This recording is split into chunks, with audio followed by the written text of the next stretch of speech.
Imagine a smoky church filled with chanting voices and the heavy scent of incense. A young girl, perhaps no older than 14, stands trembling beside a man twice her age. The villagers whisper, not about romance or true love, but about land, wealth, and alliances. This was the true reality of medieval weddings. They were not the fairy tales of knights sweeping maidens off their feet, but carefully calculated contracts that bound families together. Marriage in the Middle Ages was rarely about love. It was about survival, power, and duty. For most families, the idea of marrying for affection would have sounded foolish. Love was a luxury, while property and lineage were everything. A noble father would marry off his daughter not to make her happy, but to strengthen ties with another powerful family. Among peasants, survival meant finding a partner who could share labor in the fields or contribute livestock to the household. The feelings of the bride and groom came last. In many cases, the couple barely knew each other before the vows were spoken. Some even laid eyes on each other for the very first time on their wedding day. The ages of the bride and groom could seem shocking by modern standards. Girls of noble birth were often married as soon as they reached physical maturity, usually between 12 and 14. For them, youth was not innocence but a tool for producing heirs quickly. Boys, on the other hand, typically married later, often between 16 and 20. Sometimes even older, the man was expected to inherit and first prove himself capable of managing land. Age gaps were normal, and a teenage girl married to a man in his 30s would not have raised eyebrows. What mattered was not fairness, but family advancement. Overseeing these unions was the ever-present Catholic Church.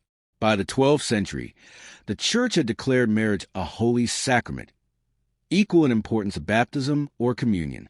This gave priests immense authority, and weddings could not happen without their blessing. The Church insisted that marriage be a public affair with witnesses present, ensuring there could be no secret unions whispered in the shadows. A priest stood as both spiritual guardian and legal overseer, making certain the vows were spoken properly and binding in the eyes of God. But before the wedding itself came the betrothal, a stage that often carried as much weight as the ceremony. Engagements were not casual promises, but binding contracts. Families negotiated for weeks, sometimes months, agreeing on dowries, inheritances, and obligations. Once the arrangements were struck, backing out was nearly impossible without scandal. In some cases, breaking engagement could lead to lawsuits or even violent feuds between families. Tokens were exchanged to seal the promise. A simple silver or iron ring might be given, but often other gifts were used, perhaps a piece of land, a treasured heirloom, or livestock. What mattered was the symbolism of binding two families together. Central to these negotiations was the dowry. This was the bride's portion, the wealth her family contributed to the marriage. For nobles, it might include land, gold, or even entire villages. For peasants, a dowry could be as humble as a cow, a few chickens, or a set of tools. Yet, whatever the scale, it was always significant. The size of the dowry reflected the worth and honor of the bride's family, and could elevate her status among her new kin. For the groom, receiving a dowry was not simply about riches. It meant security for his household and assurance that the marriage was a worthy alliance. The choice of the wedding date was rarely left to chance. The church calendar dictated when people could and could not marry. Periods of fasting, like Lent or Advent, were strictly avoided, as it was considered sinful to hold celebrations during holy times. Instead, weddings often took place in spring or summer, when food was plentiful and the weather kind. The timing also aligned with agricultural cycles. After the harvest, families had both the means and the leisure to celebrate. A wedding during the season was not only convenient but symbolic, representing fertility and abundance. Despite the strict rules of the church, one essential element stood at the heart of the ceremony: consent. Both bride and groom had to agree to the marriage with a spoken yes. Without this, the church declared the union invalid. Yet consent was not always as free as it sounded. Families applied heavy pressure, and refusal could bring shame or even ruin. A girl may whisper her, "I do," with trembling lips, knowing she had no real choice. Sometimes, couples exchanged vows quietly before the official ceremony, creating secret bonds that the church later had to recognize or deny. The day of the wedding was one of the most anticipated events in any village or noble court. The groom would often arrive with a lively procession of family, musicians, and villagers. Flutes, drums, and bells echoed in the streets, creating an atmosphere of festivity. The bride, dressed in her finest gown, would wait surrounded by women of her family. Contrary to the modern expectation of white, medieval brides wore vibrant colors. White dresses only became fashionable centuries later, after Queen Victoria's wedding. Instead, red, blue, and gold were common, each carrying symbolic meaning. Red for passion, blue for purity, gold for wealth. Noble women sometimes dazzled in gowns embroidered with jewels and silver threads, while peasant brides simply wore their best everyday dress. Grooms also paid attention to their clothing. A noble groom might display his family colors with pride, his tunic adorned with fur or fine embroidery. A peasant groom might wear a simple cloak, a clean tunic, and a leather belt, regardless of status. Both bride and groom wanted to appear honorable and respectable on this important day, for the wedding was as much about reputation as it was about union. When the couple entered the church, the ceremony began in earnest. In many traditions, the priest would first bless the pair outside the church doors before leading them inside, symbolizing their transition from two separate households into one shared life. The vows were spoken aloud, witnessed by family, neighbors, and clergy. Bread and wine might be shared as a symbol of unity, tying the couple to the same faith and the same community. In some regions, a cloth was draped over their shoulders or hands, physically binding them as one. Every word and gesture carried weight, for this was not merely a social contract, but a sacred bond in the eyes of God. Rings became increasingly popular as the centuries went on, though they were not always required. A ring was a circle without end, symbolizing eternal unity. Wealthy families might present golden rings set with gems, while poorer couples exchanged plain bands of iron or silver. Yet the ring was only one of many possible tokens. In some cases, the groom gave a symbolic gift such as a belt, a coin, or even a small piece of land to mark the binding of the contract. Once the vows were complete, blessings followed. The priest would often bless the marriage bed, praying for fertility and the gift of children. This blessing revealed the true heart of medieval marriage. It was not companionship or affection, but the continuation of family bloodlines that mattered most. To produce heirs was a sacred duty, and a childless marriage could be ground for annulment. Finally came the celebrations. A medieval wedding was not complete without a feast, and even the poorest families would provide some form of food and drink. In noble households, the tables groaned under the weight of roasted meats, fresh bread, honeyed pastries, and barrels of ale and wine. Peacocks, swans, or venison might be served to display wealth and grandeur. Among peasants, the fare was simpler: a communal pot of stew, fresh loaves, perhaps a roasted pig if fortune allowed. Yet regardless of scale, the joy of sharing food united everyone in attendance. Music filled the halls, flutes and fiddles accompanying laughter and chatter. Dancing began, often in circles where men and women clapped hands and sang along. It was one of the few times in a harsh medieval life when people could forget their struggles and simply celebrate. A wedding was not just a union of two people, but of two families, and often of two entire communities. It was a day when social divides softened, at least for a few fleeting hours, under the spell of music, feasting, and shared joy. And yet, beneath the merriment, everyone knew the weight of what had just been sealed. A bride had left her child behind and stepped into the role of wife, expected to obey, bear children, and uphold family honor. A groom had taken on responsibility not only for his wife, but for her dowry, her family's expectations, and the future children who would carry on his name.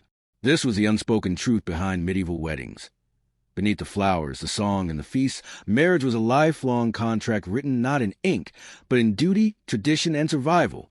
When the vows were spoken and the church ceremony ended, the real celebration began. Weddings were some of the grandest events in the medieval calendar, and no one wanted to miss them. For nobles, it was a display of wealth and power, a chance to impress guests with feasts that could last for days. For peasants, it was a rare occasion to step away from toil and enjoy music, laughter, and shared meals. Regardless of class, the wedding feast was a hearty event. turning solemn vows into joyous celebration. The tables for a noble wedding groaned beneath platters of roasted meats. Swans, peacocks, and even cranes were cooked. Sometimes were dressed in their feathers for display, shimmering with gold leaf to dazzle the eye. Venison from the Lord's hunt, fresh bread, spice stews, cheeses, and sweetmeats were all laid out in abundance.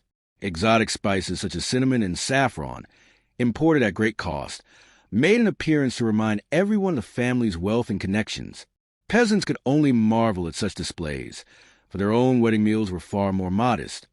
Bread baked in communal ovens, cheese shared with neighbors, and a hearty stew of vegetables and whatever meat could be spared, often pork or chicken. No wedding was complete without drink. Ale, mead, and wine flowed in endless supply, and special brews were often made just for the occasion. The very word bridal comes from bride ale, the custom of brewing ale specifically for weddings. Guests toasted loudly, sang bawdy songs, and raised their cups until laughter echoed across the hall. Drunken games were common, with guests daring one another to sing, jest, or dance. It was both merriment and ritual, for drinking together was a sign of shared community, a binding of the larger group just as the vows bound the couple. Music filled the air. Minstrels plucked at lutes, fiddles sang, and drums kept time for the dancing. Dancing was not the refined ballroom spectacle of later centuries, but energetic, lively, and communal. Guests joined hands in circles, stamping and spinning to rhythms that carried late into the night. For peasants, the village square might serve as a dance floor, while nobles had great halls echoing with music. Some songs were playful, others bold and teasing, often poking fun at the new couple or hinting at the responsibilities that awaited them in the marriage bed. Laughter mixed with music, making the atmosphere both festive and slightly mischievous. But beneath the merriment lurked one of the strangest customs of all, the bedding ceremony. In noble households especially, the couple was escorted to their chamber by a crowd of relatives, friends, and sometimes even clergy. The ideal was both symbolic and practical. Marriage was not considered fully binding until it was consummated, and witnesses were there to ensure nothing was amiss. Guests might throw shoes, sing songs, or shout crude jokes to lighten the tension. Curtains or sheets offered a small measure of privacy, but the public escort was unavoidable. In some traditions, the bed itself was blessed, sprinkled with holy water, and prayers spoken over for fertility. In other cases, the couple had to at least lie in bed together under the eyes of witnesses before being left alone. The practice may seem shocking today, but in the medieval mind, it guaranteed the union was real and capable of producing heirs. Fertility was the very cornerstone of marriage. A bride was not merely a wife, but a vessel for the continuation of lineage. Her duty was to provide children, ideally sons who could inherit and strengthen the family's name. Failure to conceive was considered disaster, sometimes even grounds for annulment. A childless marriage was often viewed as cursed or unblessed by God. Pressure was immense, especially for noble women, who knew their worth in the household was tied directly to their ability to produce heirs. Women who bore many children, especially healthy boys, were celebrated and respected, while those who remained barren risked being cast aside or replaced.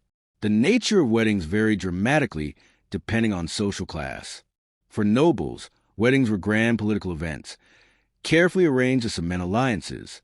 Guests came from far and wide, sometimes entire courts traveling to witness the union of two houses. Merchants saw marriage as a business deal, joining families to expand trade networks, secure financial stability, and enhance social standing. Their weddings might not rival noble feasts in grandeur, but they were rich with gold, silks, and fine foods purchased from abroad.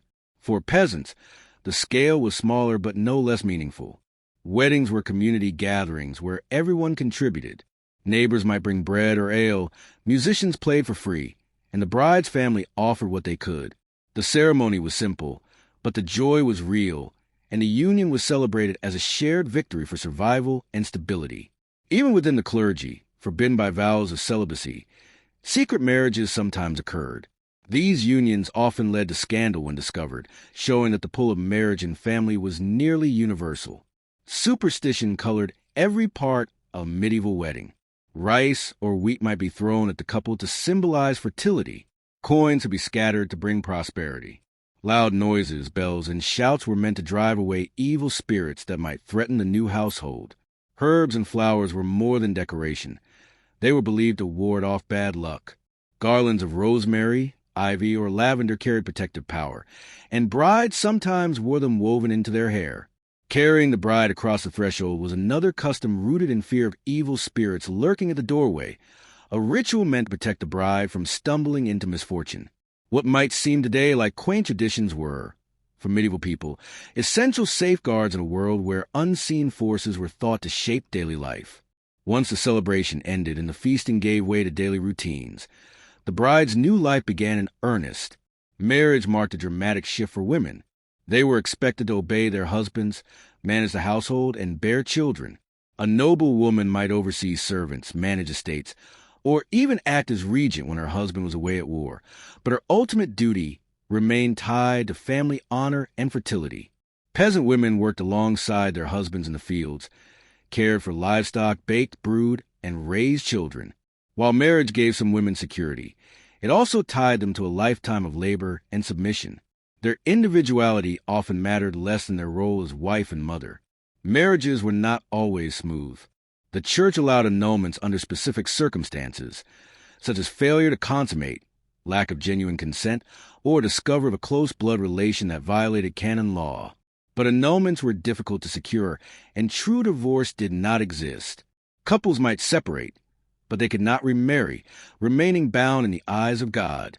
This made unhappy marriages common and inescapable.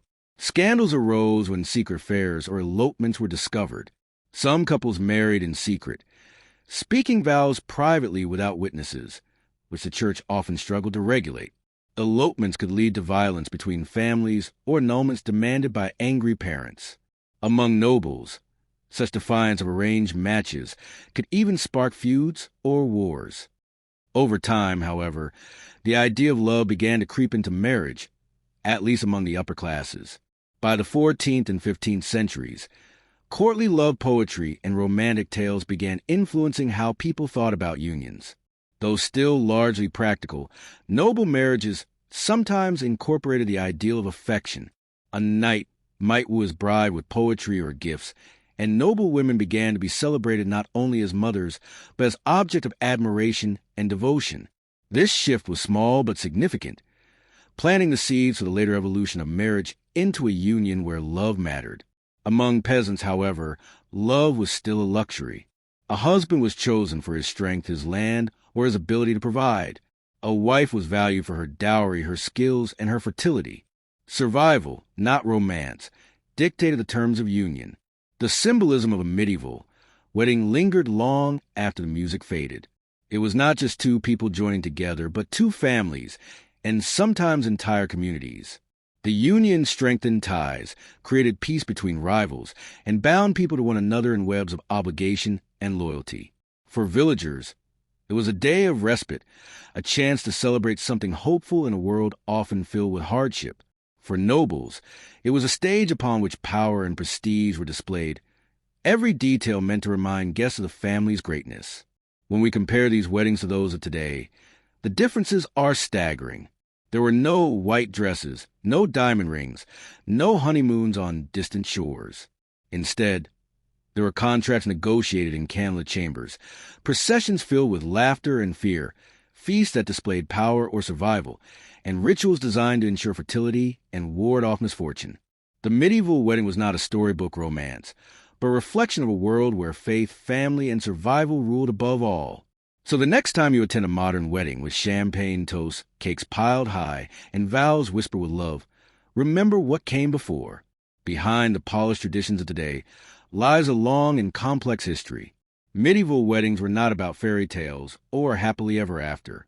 They were about alliances forged in smoke-filled churches, feasts echoing with music and drunken laughter, beds blessed for fertility, and lives bound by duty. What we celebrate now as a moment of love was, in those times, a contract of survival, solemn, binding, and often as heavy as the crown upon a king's head.